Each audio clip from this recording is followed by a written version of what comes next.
Bom dia, boa tarde, boa noite. Começamos mais um episódio dos Agilistas, o podcast que é o seu radar de inovação, tecnologia e negócio. Eu sou o Samuel e hoje a gente vai falar sobre o eterno dilema das grandes empresas sobre build or buy. Qual que é o melhor caminho de seguir, de desenvolver uma solução interna e customizada, ou a empresa deve adquirir uma plataforma, um produto de prateleira? Por que escolhe uma coisa, escolhe outra? É sobre isso que a gente vai falar hoje. E aí, para conversar com a gente sobre decisões estratégicas nesse sentido, a nossa convidada é a Karine Chaves, que é CTIO da Junto Seguros, uma empresa que tem mais de 30 anos de história, possui soluções de seguro para empresas, como seguro garantia e fiança locatícia. Tudo bem, Karine? Tudo bem, Samuel? Bom dia, boa tarde, boa noite a todos os ouvintes. Primeiro, obrigada pelo convite, um prazer estar aqui com você, com o Ramon, para a gente falar de um tema que é tão bacana, né? E é sempre uma dúvida, né? O que fazer? Build or buy? E recentemente a Karine também foi reconhecida como uma das principais executivas de tecnologia que lideram a transformação no mercado brasileiro. Então, parabéns por esse reconhecimento. E a gente vai falar sobre um pouquinho mais sobre isso no episódio também. E quem acompanha a gente aqui hoje também é o Ramon, que vocês já estão acostumados aí, que é diretor de novos negócios no DTI. Tudo bem, Ramon? Tudo bem, prazer estar aqui novamente. Bom dia, boa tarde, boa noite. Acho que você está querendo roubar meu lugar aqui, viu? Não, nada disso. Estou aprendendo com você e hoje vai ser uma conversa super legal, inspiradora. Tem a Karine aqui contando muito dessa trajetória, né, feminina como liderança de tecnologia e tudo que ela tem construído lá na Junto Seguros. Vai ser um prazer. E então, pra gente começar a conversa, Karine, vocês passaram por essa decisão de se vai desenvolver, se vai comprar uma plataforma e, pelo que eu sei, a decisão foi por desenvolver a plataforma internamente. E aí eu queria que você falasse um pouquinho. Primeiro, qual que é o nome da plataforma? Eu gostaria de saber o nome da plataforma. E por que vocês decidiram, o que vocês levaram em conta, por que vocês chegaram na decisão de desenvolver ao invés de comprar? Legal. A plataforma é a nossa plataforma de fiança locatícia e para quem está nos ouvindo, acho que está num momento excelente de falar da plataforma de fiança locatícia porque está acontecendo em São Paulo, começou ontem, termina hoje, a maior feira do mercado imobiliário, que é a Conecta Imob, a maior feira da América Latina. E coincidentemente, há exato um ano atrás, a gente estava lançando essa plataforma no Conecta Imob de 2024. Como que foi a nossa decisão? A Junto, como você comentou, né, a gente tem uma experiência aí de 30 anos do mercado B2B. A Junto Seguros, para quem não sabe, é uma joint venture entre o Paranabanco, que é do grupo J. Malucelli, uma família super tradicional no Brasil, e a Travelers, que é uma das maiores seguradoras dos Estados Unidos. Passamos por uma transformação digital. Nossa transformação digital começou em 2018, né? Utilizamos de uma grande consultoria, Big Four, para nos ajudar nesse processo de transformação. E isso trouxe vários ensinamentos para nós. E a Junto sempre teve muito a inovação no DNA dela. O time de tecnologia é um time muito forte, assim, sem falsa demagogia aqui, mas óbvio, esse ano eu completo 4 anos de Junto, eu herdei esse time e ajudei a construir ele nesses 4 anos, mas é um time, a empresa tem esse viés e essa característica já de construir nossa plataforma de seguro garantia, que é uma referência hoje no mercado, ela também foi construída pela empresa. E quando eu cheguei a Junto, para poder evoluir a transformação digital, eu trouxe muito esse mindset do Gartner, né? O Gartner traz muito essa reflexão que dado que você precisa fazer algo na sua organização, acho que é parar, refletir e pensar, build or buy. Né? O que leva você a tomar a decisão de build or buy? Uma das grandes razões de ir para o buy é a velocidade, né? É você encontrar algo pronto, de qualidade, porque já foi experimentado, testado, e integrar isso ao seu ambiente, e isso te dá uma velocidade, um time do marketing muito grande. E, inicialmente, a gente foi nesse caminho. Quando decidimos por olhamos o mercado. Sim. E decidimos lançar uma plataforma de fiança locatícia para agregar o nosso portfólio. No primeiro momento, a decisão foi o buy. E começamos a buscar no mercado, fizemos um discovery grande com os nossos prospects, muito na linha de o que eles gostariam, o que sentiam falta. E olhando o mercado, o que a gente percebeu? não existia uma solução 100% que atendesse aos requisitos de negócio que a gente queria.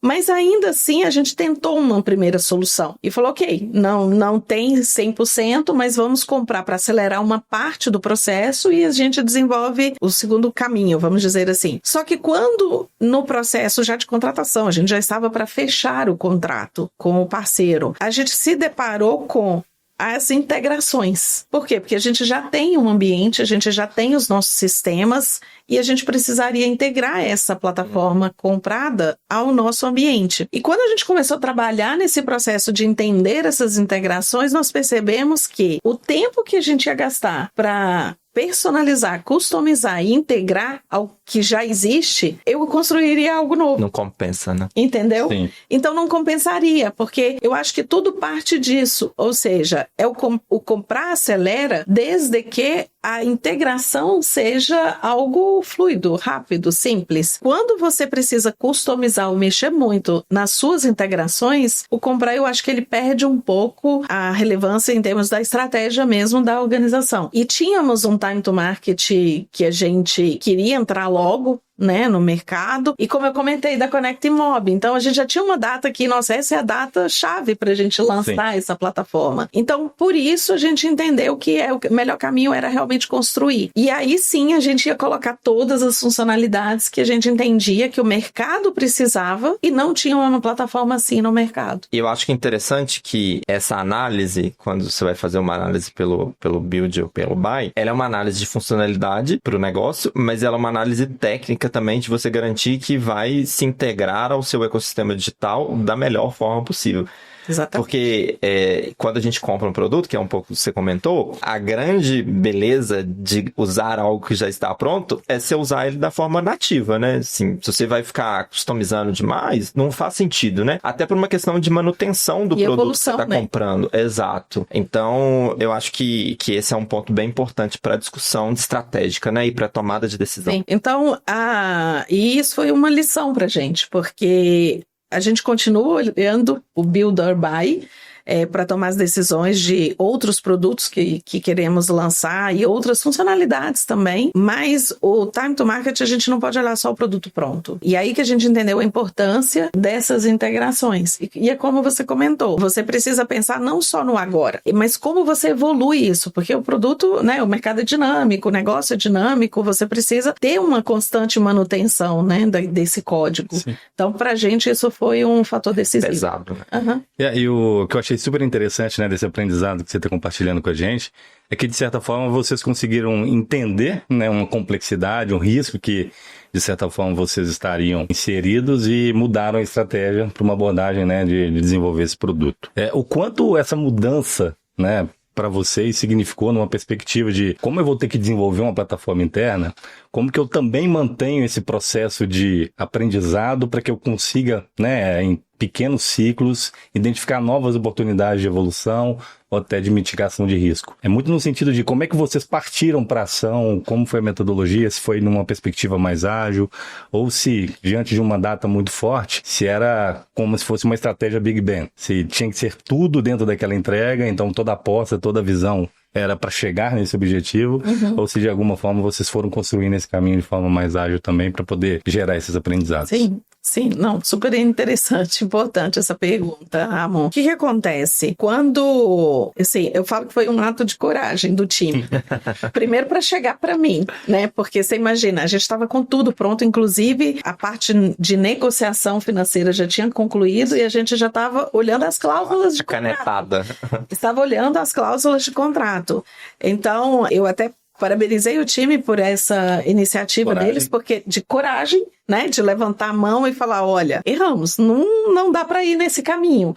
Então, eu acho que, primeiro, parte disso, errar e consertar rápido, né? Assim, a gente trabalha com desenvolvimento há muito tempo, voltado todo para o mindset ágil, para o mindset lean, muito na linha de vamos fazer o que gera valor, o que não gera valor não fazemos. Então, na linha do ágil foi, erramos, como que a gente corrige rápido? E isso foi muito legal, porque quando a gente olhou para todos aqueles requisitos que precisava, e por a gente já estar com esse modelo ágil, e também a nossa arquitetura, porque a gente vem num trabalho de App Modernization há 2 anos. Então, a gente já foi para a linha de arquitetura de microserviços, de eventos. Então, a gente tinha muita coisa pronta. E há 2 anos atrás a gente fez todo um redesenho da nossa jornada, revisitamos a jornada toda do nosso cliente. Então, o nosso design system já estava tudo pronto. Assim, é muito modular, né, a questão para poder trabalhar.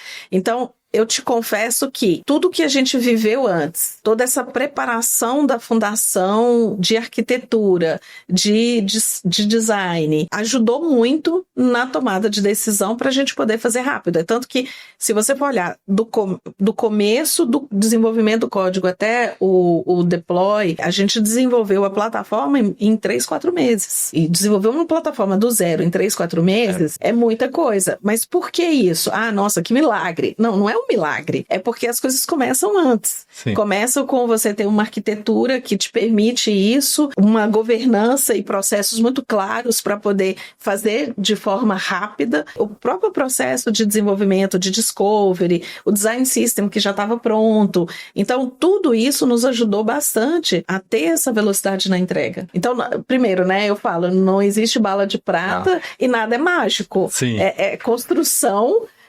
Só que é uma construção que ela não é da noite para o dia, né? E tudo tem uma estratégia por trás. Então, quando a gente decidiu revisitar a jornada 2 anos atrás, quando a gente decidiu trabalhar com App Modernization e mudar a nossa arquitetura e trabalhar em cima disso, já foi pensando que tudo isso nos levaria a ter uma facilidade para colocar novos produtos na empresa. Isso é estratégia, né? No fim das contas. A gente conversa muito sobre a agilidade na organização, né? E você está dando aqui um exemplo bem interessante para a gente de como que a empresa foi se organizando para se tornar ágil e usar essa competência para desenvolver novos produtos, ofertas para o mercado, né? Igual toda essa plataforma que foi desenvolvida. É bem legal conhecer e entender que isso de fato foi pensado, foi desenvolvido, foi habilitado para que de fato o time tivesse coragem também, porque ele já tinha maturidade no entendimento de algumas decisões possíveis. Sim, e aí eu acho que tem um ponto que é crucial na questão do mindset ágil, a história do errar rápido, do errar e corrigir rápido. Eu acho que tem um outro fator que eu acho que é bem relevante, que é você empoderar o time para que eles tenham coragem e não tenham medo de falar, eu errei. Isso é fundamental, porque se o time vem e fala, eu errei, você vai lá e, pressiona, né? Pressiona, ou, critica de uma forma negativa, você inibe a criatividade do time, né, de pensar em alternativas e soluções e propor, e inibe também que eles tragam a verdade para você. Porque é uma verdade, a gente poderia ter ido por esse caminho, teria dado certo? Teria. Mas será que seria o melhor para a companhia ter ido nesse caminho? A custo de quê? A custo de quê? Não só imediato, mas futuro, né? Em termos de evolução. Então, eu acho que é fundamental você olhar não só a questão do processo, da tecnologia e até da estratégia, mas de como você lidera um time para que você não tire o empoderamento, a autonomia, a audácia, a criatividade, a coragem e liberdade de propor e dizer que errou. Até para incentivar esses atos de coragem, igual você disse, né? Sim, e a gente foi, assim, e a Junto tem muito isso, e eu acho muito bacana até do corpo executivo. Porque quando eles me trouxeram, e eu conversei, eu falei, gente, vocês vão me matar. Eu falei, como que eu vou levar isso? Mas a partir do momento que você entende, né, ouve, entende, e eu falo com o meu time assim, eu sou muito comprada com eles. E tem um processo de convencimento meu que não é fácil, eles vão me convencer. Mas uma vez convencida, estamos juntos, e bola pra frente, vamos junto até no conselho. E os executivos, assim, nos ajudaram, e foi muito bacana, né, a parte da área de negócio, nosso presidente, de ter ouvido aquilo e concordado, aceitado, entendido, porque poderia ter ouvido e falar, nossa, perdemos tanto tempo, perdemos X meses em cima de, analisando uma solução que agora a gente está jogando fora. E a olhar, será que é perder ou será que a gente investiu? O olhar, entende? Você tem um aprendizado grande na análise da ferramenta, né? Na análise da ferramenta e no futuro, o impacto de você implantar aquilo. Sim. poderia causar, né? Então, assim, aí você tem aquela questão, né? A dicotomia de você olhar aquilo como você gastou o seu tempo ou de fato você investiu um tempo? O quanto que isso trouxe de aprendizado, né? E aí, discutindo de novo, me vem uma frase que a gente até usa bastante lá nas nossas reflexões de DTI, que é a estrutura define os comportamentos, né? Então, de certa forma, a estrutura habilitou o time e as pessoas para sentirem confiança de expor um aprendizado, evitando que vocês desperdiçassem tempo, recurso financeiro e, de certa forma, não conseguissem chegar no objetivo principal, que é o lançamento da plataforma. É o não a cultura do medo, né?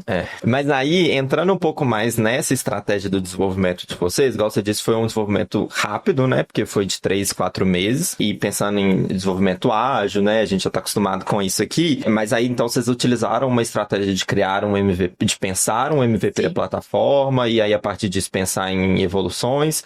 E aí uma coisa que a gente tem falado também muito, que eu queria te perguntar aí nesse meio desse bolo hoje em dia a gente tem utilizado muitas IAs para acelerar o desenvolvimento. Se isso também foi levado em conta nesse processo, é claro que tem um tempo, mas assim, como que foi essa decisão, né? Vamos lá. Várias perguntas em uma só. Vamos por partes. Primeiro, a questão do MVP. Sim, a gente construiu um MVP, só que o MVP a gente construiu antes de decidir, inclusive, o Build or Buy. Legal. A gente construiu o MVP para entender o negócio. Legal. Para entender o que o mercado precisava. Então, foi algo, a gente fez um hackathon. A gente adora hackathon.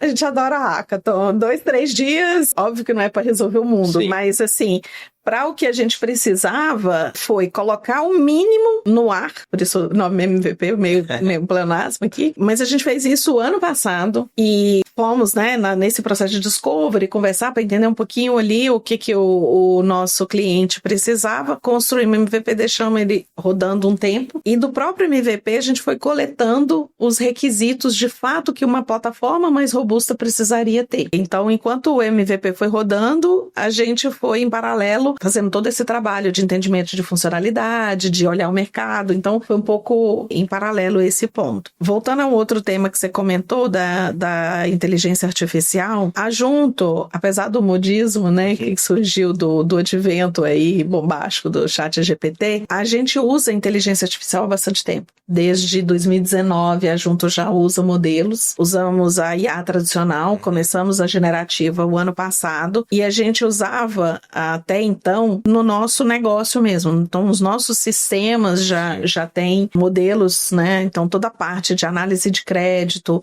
análise de risco, prospecção. Então, se a gente olha a jornada nossa do cliente, desde a prospecção, a cotação, emissão, que envolve análise de risco, crédito e até sinistro, então, em toda a nossa jornada, nós temos modelos de inteligência artificial que a gente foi desenvolvendo e evoluindo ao longo dos anos. O ano passado, que a gente começou um pouco mais com a IA generativa, e aí colocamos isso no time de desenvolvimento. Então, desde o ano passado, a gente começou a experimentar a IA generativa e o time usou muito disso para poder acelerar a produção de código. E ainda usamos bastante. Para você ter uma ideia, hoje a gente tem uma taxa de mais ou menos 30% do nosso código produzido com a IA.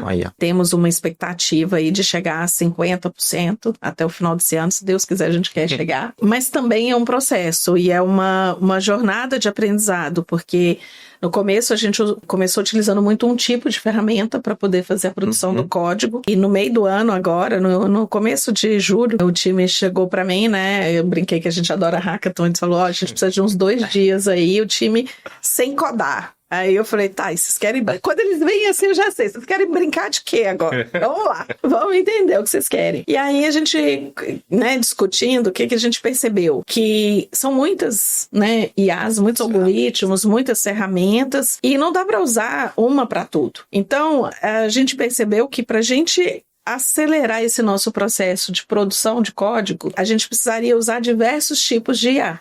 E a gente entendeu que, para desenvolver front-end, tem um algoritmo que é melhor. Para código back-end é outro. Para integração é outro. Se é legado é outro. Então, a gente testou aí, vamos dizer assim, umas 6, 7 IAs E agora a gente sabe qual a IA para qual tipo de produção de código eu preciso, e com isso eu acho que a gente até está mais preparado para esse caminho e atingir esse percentual que a gente quer. Um outro ponto importante nessa história, Samuel, é assim, a gente tem a produção do código, mas a gente entende o papel do humano.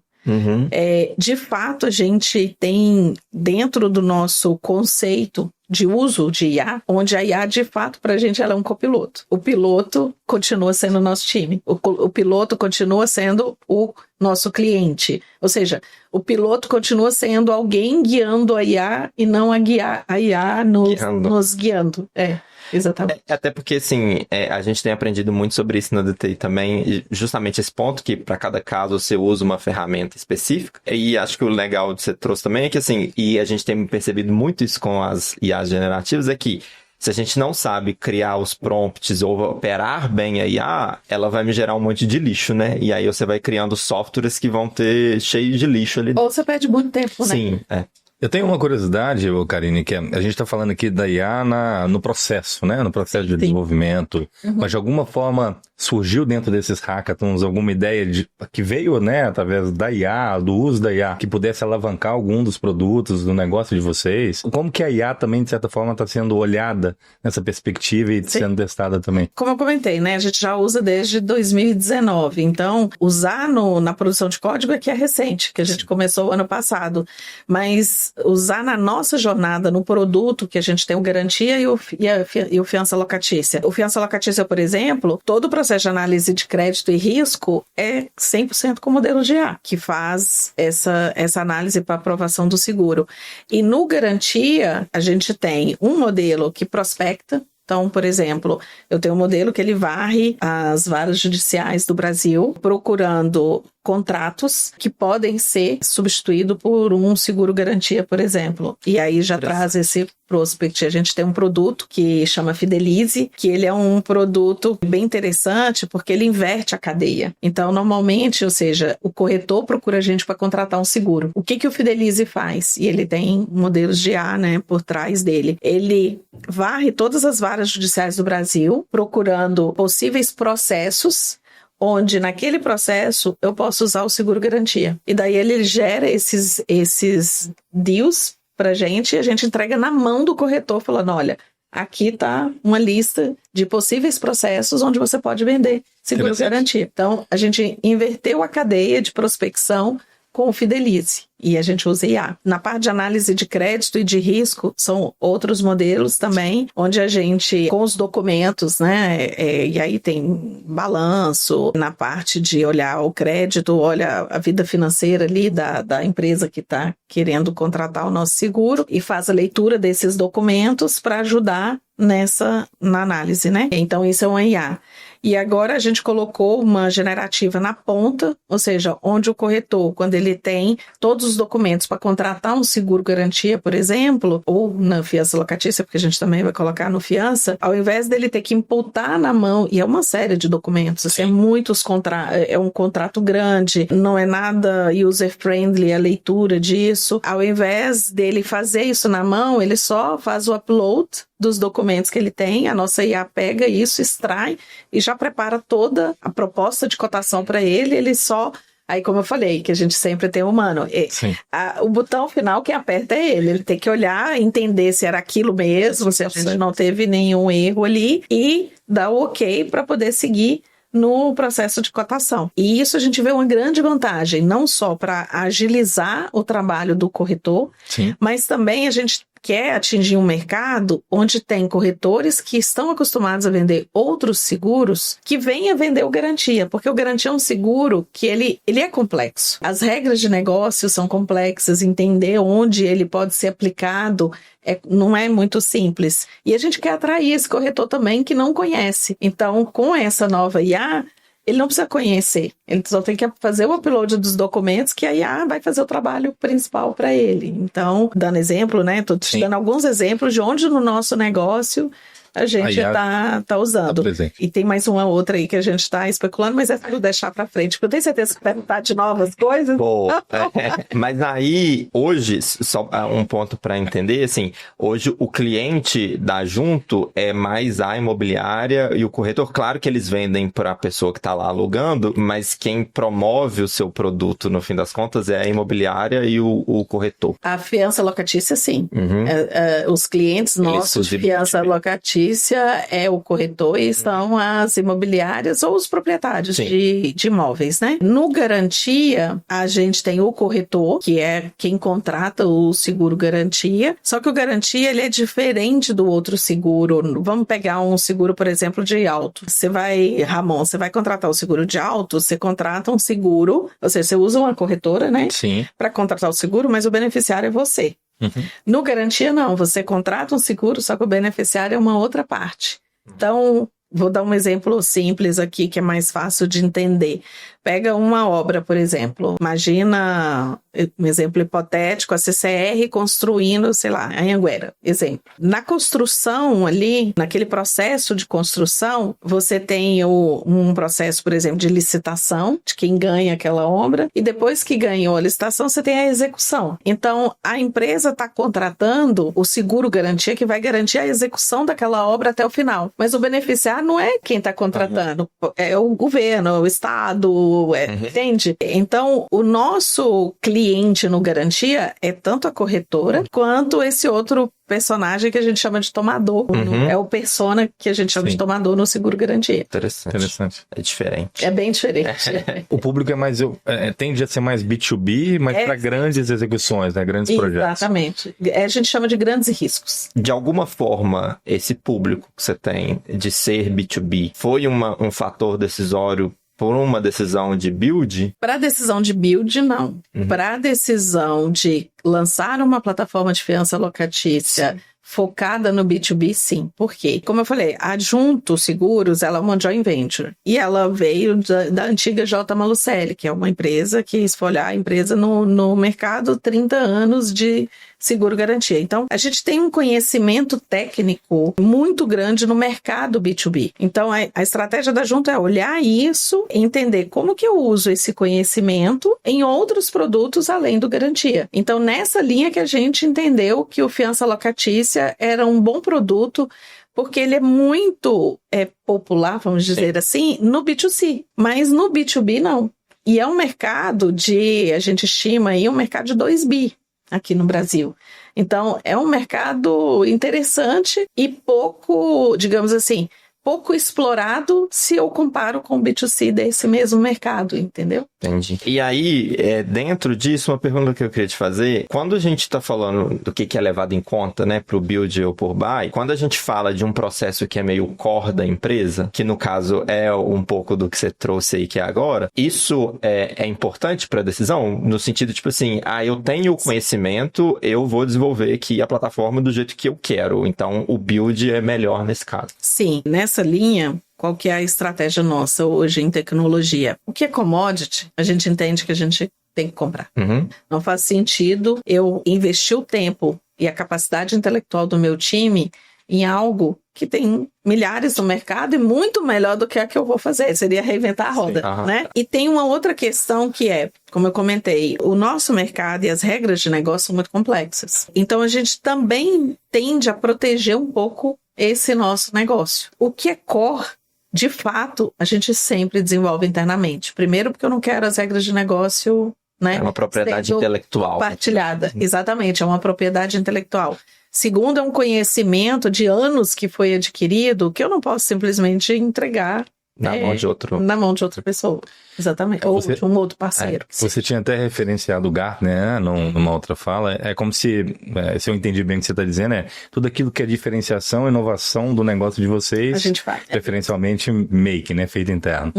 É isso mesmo, amor. E aí, vou voltar um pouquinho pro tema da IA, porque a gente adora falar de IA aqui. Quando você falou da IA na análise de crédito, tanto na fiança locatícia quanto no seguro garantia, como que hoje a IA, vocês entendem que ela confere confere para junto um poder de análise superior do que tem no mercado e o que é o benefício que as imobiliárias enxergam nisso de alguma forma? Tá. É muito pela experiência. O benefício que quem está usando a nossa plataforma vai ter de prático tá do marketing. Eu vou gerar um resultado quando a corretora ou a imobiliária solicita uma cotação, eu vou gerar uma resposta muito mais rápida do que o meu concorrente. Esse é o nosso foco. Sim. Porque, de novo, quem vai contratar um seguro, ele tem inúmeras seguradoras que vendem aquele seguro. A tecnologia, vamos dizer assim, e quem contrata seguro está querendo o quê? O preço, né? Ele quer contratar um seguro mais barato. Mas tem a qualidade também que precisa ser olhada em relação, quando eu falo qualidade, a qualidade na garantia Na cobertura. da cobertura, né? Muitas pessoas esquecem, mas e quando acontece um sinistro, eu vou ser ressarcido, eu vou ter, né? Assim, então a Junto, ela tem um respeito no mercado muito grande, primeiro porque a gente tem uma baixa taxa de sinistralidade, graças a Deus. E quando acontece, a gente é muito correto na execução desse processo de sinistro. Então, voltando à sua pergunta, está muito relacionado à experiência. Então, a experiência, seja na jornada do processo de preencher, a facilidade de navegar pela nossa plataforma, seja pela resposta rápida de um processo de cotação, de um processo de emissão, ou seja, cotou, emitiu. E tem um outro fator interessante que eu não comentei ainda, que é assim, além da gente ter as plataformas, seja do Garantia ou de Locatícia, tem corretoras que já têm a sua plataforma. Sim. Então, assim, não faz sentido para essas corretoras usar a nossa plataforma se ela já tem a dela. Grandes corretoras já têm. E aí, o que a gente fez? A gente desenvolveu uma API que ela conecta a qualquer plataforma a nossa. Então, se você tem uma plataforma, zero problemas em usar o meu serviço. Tá aqui a API, a gente ensina, a gente treina. Em alguns casos, a gente inclusive customiza para atender melhor aquele corretor, sendo um grande corretor, a usar a nossa plataforma. Isso é bem poderoso. É muito. E todo o benefício da nossa plataforma, toda essa automação, todos os modelos também estão na API. Então, você não perde em nada usar a API, entendeu? É uma expansão de produto para serviço também, né? Porque acaba atraindo... É um pouco, a gente até brinca, né? Que a gente está mudando, em tecnologia a gente vai mudando as letrinhas e vai criando novos nomes, né? Mas durante muito tempo a gente falou em SaaS. Sim. Né? Software as a Service. A gente está no SaaS, mas é o Service as a Software. Sim. Entendeu? Sim, sim. Então, ao invés de ser o software as a service, é o service as a software. Então, o serviço que você quer comprar, eu vou entregar através de um software. Mas é o meu serviço que você está comprando através de um software. É interessante também que isso permite acoplar novos entrantes, né? Fintechs e outros que tragam alguma ideia diferente para o mercado também. Sim. Que vai retroalimentar toda a cadeia e isso vai ser bem positivo, né? E novos negócios que você pode ter a partir disso, né? Interessante. E aí, você já falou um pouquinho que a gente ia perguntar de novos produtos, de que a gente pode esperar da plataforma e tal. Então, o que a gente pode esperar da plataforma e o que a gente tem de novos serviços, vocês estão imaginando? Bom, tem essa evolução dessa nossa IA que a gente criou, a gente ainda quer fazer um lançamento maior no mercado dela. O nome dela é Lhobo, é muito engraçado, né, Lhobo?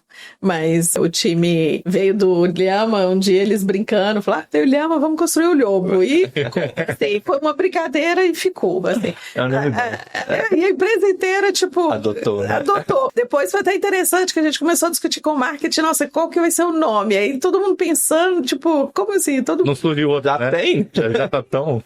Já virou uma persona, né? Então, tem muita coisa que a gente quer evoluir no Lhobo para poder dar mais autonomia na ponta para quem está contratando nossos serviços, tanto na cotação, na emissão. Então, esse é um lado. As próprias APIs, a gente tem um processo que a gente faz de visita aos nossos corretores para entender um pouco, assim, o que você precisa que a gente ainda não tem. Então, todo o nosso roadmap de desenvolvimento, ele é literalmente desenvolvido a partir da necessidade do nosso cliente. Então, a gente reprioriza, olhando para o que o cliente está precisando, está sentindo falta. A gente quer estar sempre um passo à frente. É mais uma vertente do desenvolvimento ágil, né? Isso, a gente quer estar sempre um passo à frente, assim. Eu não gostaria que o meu cliente precisasse de algo e aí eu vou ter que correr atrás. Não, eu quero antes, assim, o que você acha que você, né? Então tem tudo isso no nosso roadmap, baseado nas pesquisas e discovery com os nossos clientes, e também a parte de sinistro. Tanto na questão de como eu evito o sinistro, isso a gente tem melhorado os nossos modelos, quanto no seguinte sentido, a partir do momento que eu já sei que vai ter um sinistro, como que eu faço para poder trabalhar melhor esse processo, né? De atender esse sinistro, negociar esse valor de sinistro. Então, isso é algo que a gente também está trabalhando. E para o final do ano, a gente deve lançar um outro produto que esse eu ainda não posso falar. Te chama aqui depois de novo, então. Tem mais dois, né? A gente deve lançar um até o final desse ano. O ano que vem a gente deve lançar outro. E aí, ainda aproveitando todo esse conhecimento técnico que a companhia tem em relação ao mercado B2B. A gente já pode marcar no calendário, sempre que tiver aí o evento. Parte 2. A gente convida a Karine para estar com a gente aqui. Aí agora, Karine, eu queria sair um pouquinho do contexto da Junto Seguros e falar um pouco sobre você, porque, né, como eu disse lá no começo, você foi nomeada uma das principais executivas lideranças femininas do mercado, ajudando a transformar o mercado brasileiro, que é super importante. Você também faz parte do grupo Conselheiras. E aí, eu vou fazer uma pergunta que talvez pode ser até meio idiota, mas qual que é a importância para você desse reconhecimento? Bom, quando eu vi, é engraçado, né? Eu estava no evento, quando eles passaram o vídeo e começaram a mostrar os nomes, as fotos e tudo. E aí, lançaram a reportagem, saiu, eu estava, né, com meu esposo, assistindo aquilo. E aí, quando saiu o nome, eu olhei a lista, eu confesso pra você, que eu olhei e falei assim pro meu esposo, eu acho que eles erraram esse nome. Eu falei, tem algum engano aqui. Essa lista, meu nome tá aqui, tem algum engano. Então, é uma chuva de emoções, assim, da mesma forma que é um orgulho enorme, você desacredita. Eu, particularmente, desacreditei num primeiro momento, mas na sequência traz um sentimento de responsabilidade muito grande. Então, assim, no final que fica, né? É claro que tem toda a alegria e tudo, mas é a responsabilidade em relação ao que você faz, porque esse reconhecimento, né, esse ano o IT Fórum faz 35 anos, Sim. E eles escolheram 35 mulheres, e esse ano eu faço 25 anos de carreira. Então, é muita responsabilidade no todo, como você se relaciona dentro da organização que você está, com seu líder, com seus pares, com seu time principalmente, porque um líder ele acaba sendo a referência para o time, né? Como você se relaciona com o mercado, com os parceiros, e eu acho muito importante, eu acho que os parceiros são essenciais para uma organização, para você inovar, para você acelerar, e como que você doa isso, assim, eu acredito muito, aí falando um pouco, né, você falou do Conselheiras, tem a MCIO, né, que são as mulheres CIOs do Brasil, eu acredito muito, assim, eu tenho um pouco uma missão na minha vida e um propósito, que é ajudar o outro, eu gosto muito disso, para mim é muito importante, assim, eu acho que eu sou muito feliz onde eu estou e onde eu cheguei, e eu sinto que eu ganhei muito, então eu preciso doar isso, eu preciso devolver, sabe, tudo que eu recebi. Então, para mim, é desse lugar, sabe, de como que eu devolvo, como que eu contribuo, como que eu dou, como que eu ajudo o outro. Legal. Aproveitando que você é do grupo Conselheiras, você tem algum conselho para deixar para as mulheres que desejam se tornar líderes e ter você como uma referência, já que você falou da responsabilidade? E até olhando para esses 25 anos, né, de trajetória, o que você pode compartilhar de aprendizado ou de alguma dica, recomendação para quem está se inspirando numa trajetória tão bonita como a sua? Obrigada. Sim, assim, eu tenho um livro que eu li há um tempo atrás, e esse livro eu acho ele, principalmente para as mulheres, eu acho um livro muito importante. Em inglês se chama Lean IT e em português se chama Faça Acontecer. Quem escreveu esse livro foi a Sheryl Sandberg. A Sheryl foi CEO do Google, Facebook. Assim, para mim, ela é uma grande referência de executiva. Não tô nem falando, independente de gênero. Ela é uma grande referência de executiva, porque foi a mulher que conseguiu rentabilizar o Facebook. Alguém que rentabiliza o Facebook é alguém que, de verdade, eu tenho que tirar um chapéu. Merece um respeito. Merece o respeito. Então, a Sandberg, ela fala muito nesse livro, eu acho que é uma lição de vida, assim, o livro. Ela fala muito sobre propósito, sobre empoderamento, sobre se posicionar, sobre liderança e sobre como você constrói a carreira. Principalmente nos dias atuais, porque se você olha o passado, as pessoas entravam numa organização e ficava 20, 30 anos, ou seja, você entrava estagiário e saía presidente, vice-presidente, diretor. Então, você construía, era uma carreira linear. E a Sherry fala no livro que as carreiras hoje em dia não são mais lineares. É tipo, sabe aquele jogo de criança, o trepa-trepa, que você vai aqui, vai aqui. Hoje a carreira é assim, então você tá aqui, você faz isso, você faz aquilo. Você não faz mais a mesma coisa no mesmo lugar e aí você vai crescendo naquilo ali, né? Ontem eu tava lendo mesmo um post no LinkedIn que eu achei super interessante, assim, das pessoas começando a pensar em trabalhos part-time, ou seja, você trabalha part-time numa empresa e part-time na outra, e o que você aprende aqui você traz para cá, o que você aprende aqui você traz para cá. A questão de não ter mais um colaborador para uma única organização, colaborador ser múltipla organização. Eu falei, sabe, são coisas que estão vindo assim que muda completamente. Então, esse livro, apesar de eu ter lido ele há alguns anos, ele é muito atual. E as coisas que ela traz são muito importantes em como conquistar, como se posicionar, como você constrói a sua carreira, a importância de você liderar a sua carreira e não deixar que a organização ou o outro, né, ou o seu líder lidere para você. É bem interessante, eu gosto bastante dele. Bom, geralmente eu termino perguntando do livro, mas você já deu a indicação, só repete ele para as pessoas. Chama Lean IT ou Faça Acontecer. Tá. Sherry Sandberg. Bom, muito obrigado pela participação. Eu gosto muito dessas conversas, principalmente porque em alguns clientes nossos lá a gente já passou por algumas discussões sobre build or buy, e eu acho que é uma decisão muito estratégica e é interessante trazer esse assunto aqui para o podcast, porque eu acho que muita gente pode se relacionar com ele, porque é a vivência de vários executivos aí. Então, muito obrigado, viu, pela participação. Eu que agradeço. Então, você nem viu o tempo passar. Melhor elogio. Eu que agradeço a oportunidade de estar aqui com vocês, Ramon, Samuel. Eu agradeço o convite e agradeço a todos que vão nos ouvir ou estão nos ouvindo aí. E espero que, de alguma forma, o que eu falei que ajude. Me coloco à disposição também, se tiver interesse em um tema ou outro que eu comentei. Estou à disposição para trocar ideias e compartilhar. Obrigado, Ramon, pela parceria de sempre também. Pode me convidar mais vezes. Eu vou te convidar. Foi um prazer estar com vocês hoje. Valeu, gente. Para quem escutou a gente até aqui, avalia lá na plataforma preferida. Dá para deixar o comentário no Spotify também enquanto você escuta ou assiste a gente. E a gente tem o nosso perfil no LinkedIn, tem o canal público no WhatsApp e a newsletter também nossa lá para você assinar. Então, muito obrigado. Até o próximo episódio.